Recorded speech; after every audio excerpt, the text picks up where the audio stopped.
तो भाई लोगों, कैसे हो आप सब लोग। तो मैं बस सीधा अपने मुद्दे पे आता हूँ। तो बात ये है, हमारा चैनल अपनी फर्स्ट क्राइसिस फेस कर रहा है। वैसे भी एनिमे चैनल को हर टाइम बंद होने का खतरा होता है, जिसके लिए मैंने अपना एक सेकंड चैनल बनाया है मूवी रैंक्स के नाम से, जिसका लिंक आपको डिस्क्रिप्शन में मिल जाएगा। अगर इस चैनल को कुछ हो भी जाता है तो हम वहीं पे अपना जोजो बाजार एडवेंचर और बाकी का सीजन 2 और 3 कंटिन्यू करेंगे। तब तक हमारी पुरानी वीडियोस की बात है वो हम मूवी रैंक्स पे दोबारा से अपलोड कर देंगे। तो सिंपल बात यही है, अगर आप लोग सीजन 2 बाकी का और जो देखना चाहते हैं तो मेरे मूवी रैंक्स के चैनल को जरूर सब्सक्राइब कीजिए। Thank you.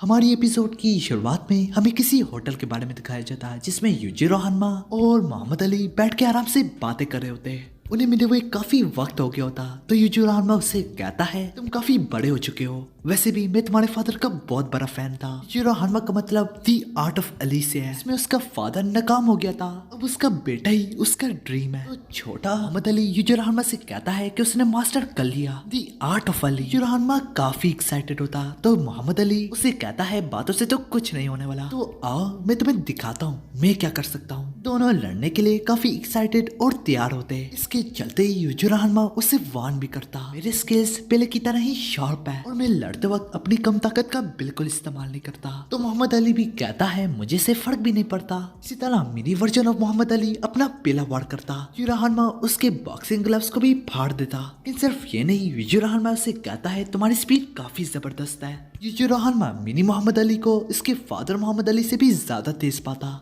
जो कि बड़ी करीबी से मिनी मोहम्मद अली ने स्विंग बैक करते हुए यूजिरो हानमा की किक को डॉच करता। ये देखते ही यूजिरो हानमा कहने लगता तो तुमने भी ये सीख लिया, जिसमें तुम्हारा फादर काफी जबरदस्त था, पर तुम्हारा असली टेस्ट अभी शुरू हुआ है। जिसके चलते ही वो जमीन पे लेट जाता और कहता है ये एक पोजीशन है जिसे अली इगारी कहा जाता है। ये सुन के काफी हैरान हो गए, जब से ये बना है से अभी तक किसी फाइटर ने भी सही सामने से नहीं हराया, तो तुम क्या करोगे। से भी जो स्टैंस का पहला शिकार था वो तुम्हारा फादर ही था। तुम्हारा फादर जब लड़ा था, तुम्हारा फादर अपने आप को खतरे में डाले बगैर उसके करीब भी नहीं जा रहा था। इसके चलते ही तुम्हारा फादर उस पर सिर्फ चिल्ला रहा था कि उठ जाओ। मोहम्मद अली तुम साबित क्यों नहीं कर देते कि तुम वाकई में बहुत जबरदस्त हो। मिनी मोहम्मद अली अपना दूसरा ग्लव्स भी उतार के फेंक देता और वो कहता मुझे जो कि समझ में नहीं आ रही, सारे लोग इस डांस को इतना सीरियस क्यों लेते हैं। मेरा मतलब मैं तुमसे लड़ूं ही क्यों। अगर तुम आराम कर रहे हो तो मुझे इस कमरे को छोड़ के चले जाना चाहिए। इसी तरह मोहम्मद अली यही करता, जिसके चलते ही, जिसके देखते ही, जिसके सुनते ही यूजिरो हानमा को काफी टप चढ़ती और वो इसी तरह टपने लगता।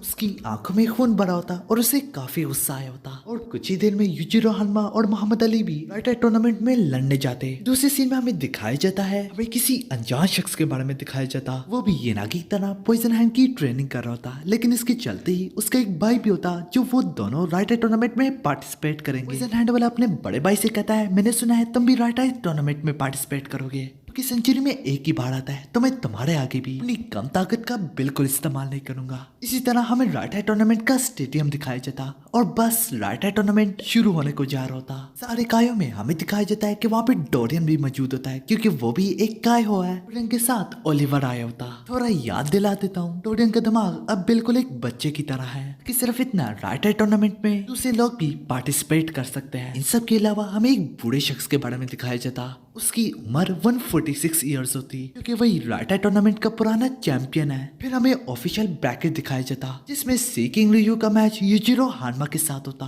सारे लोग आपस में बातें कर रहे होते कि ये यूजिरो हानमा कौन है। इसी तरह यूजिरो हानमा वर्सेस रेट्सुका मास्टर होता, रियू कायहो। जब सारे लोग स्टेज से जाने लगते हैं तो बाकी हानमा अपने फादर को देख के काफी हैरान होता और वो दिल ही दिल में कह रहा होता ये तो वाकई में आ गया, मैंने कभी अपने फादर को किसी ऑफिशियल टूर्नामेंट में नहीं देखा। जैसे ही बाकी अपने फादर से बात करने लगता है तो उसका फादर उससे कहता है तुम यहाँ पे खड़े हुए रूल्स तोड़ रहे हो, जिस पर बाकी भी वहाँ से चला ही जाता। इसके बावजूद भी अनाउंसर कहता है अभी भी एक छोटा सा मसला है, इस मैच में हमारा कायो सीकिंग रियुक तो बेशक लड़ने के काबिल है, लेकिन इसके अपोनेंट का क्या, यूजिरो हानमा। यही वजह से मिनिस्ट्री ऑफ मार्शल आर्ट्स ने एक टेस्ट प्रिपेयर किया है इसके लिए, ताकि हम इसके बारे में जान पाए। यूजिरो हानमा के सामने कई तादाद में प्लेट्स लग दी जाती, वो भी आयरन रंग की। अनाउंसर बोलता है ये रंग की वो सख्त प्लेट्स है जो कि चाइना से मंगाई गई है। बहुत पहले जापान के फाइटर्स प्लेटों का इस्तेमाल करते थे अपनी स्ट्रेंथ को जानने के लिए। प्लेटों में से अगर कोई 10 भी तोड़ लेता तो वो बहुत स्ट्रॉन्ग माना जाता। आज हमने 40 प्लेट्स रखी है, तो दिखाओ हमें यूजिरो हानमा तुम कितने पानी में हो। कि यूजिरो हानमा कहता है ये तो एक चावल के दाने जैसी प्लेट्स है। देखते ही देखते यूजिरो हानमा 40 की 40 प्लेटों को बड़ी आसानी से तोड़ देता। तोड़ते यूजिरो हानमा कहता है ये टेस्ट तो बेमायने था। इन सब के बाद यूजिरो हानमा रियू कायो से पूछता तो तुम क्या कहते हो, ये टेस्ट तो बेमकसद था, है ना।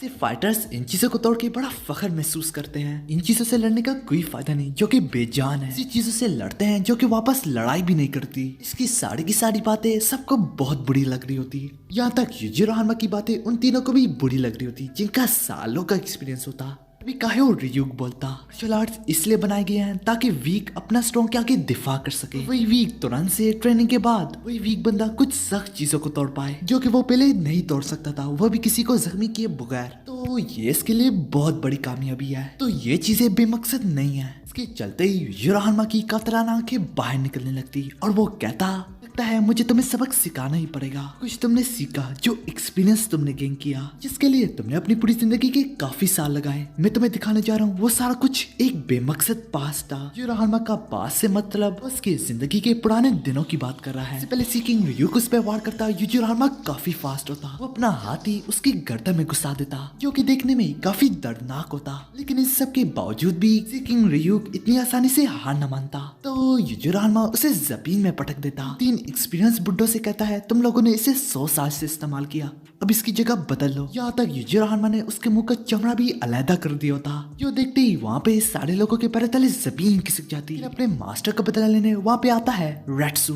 ऑडियंस रेट्सू को देख के यहाँ पे काफी खुश होती। कायो रेट्सू को काफी गुस्सा चढ़ा होता। इसी गुस्से में वो यूजिरो हानमा से कहता है यूजिरो हानमा लड़ो मुझसे। इसके चलते यूजिरो हानमा की कातलाना आंखें दोबारा से बाहर आ जाती। यूजिरो हानमा की कातलाना आंखें रेट्सू को निकलने के लिए तैयार होती। इससे पहले दोनों एक दूसरे पे टूट पड़ते। वहाँ पे रियूक दोबारा से आता और रेट्सू से कहता है क्या तुम मेरी बेइज्जती कर रहे हो। तभी तुरंत से जिस कपड़े से रियूक कायो ने अपना मुंह छुपाया होता वही कपड़ा यूजिरो हानमा की तरफ फेंकता। इसके बाद ही एक जबरदस्त लात से वार करता जिसे यूजिरो हानमा डॉज कर लेता। इसी में यूजिरो हानमा के थोड़े कपड़े फट जाते। इसके चलते ही यूजिरो हानमा उसी कपड़े को हवा में फेंकता। इसी लंबे में एक जबरदस्त वार करता। हमले से रियूक कायो का दोबारा से काम तमाम हो जाता और वही कपड़ा उसके मुंह पे गिरता। इसी तरह यूजिरो हानमा विनर डिसाइड हो जाता और यहीं पे हमारी एपिसोड खत्म हो जाती। लेकिन जाने से पहले मैं उम्मीद करता हूँ ये एपिसोड भी आप सभी को पसंद आई होगी। तो मेरा जरा सख्त टाइम गुजर रहा है, मजीद बाकी का सीजन 2 और 3 देखना चाहते हो, साथ ही साथ जोजो को भी देखना चाहते हो, मेरे मूवी रैंक्स को जरूर सब्सक्राइब करो।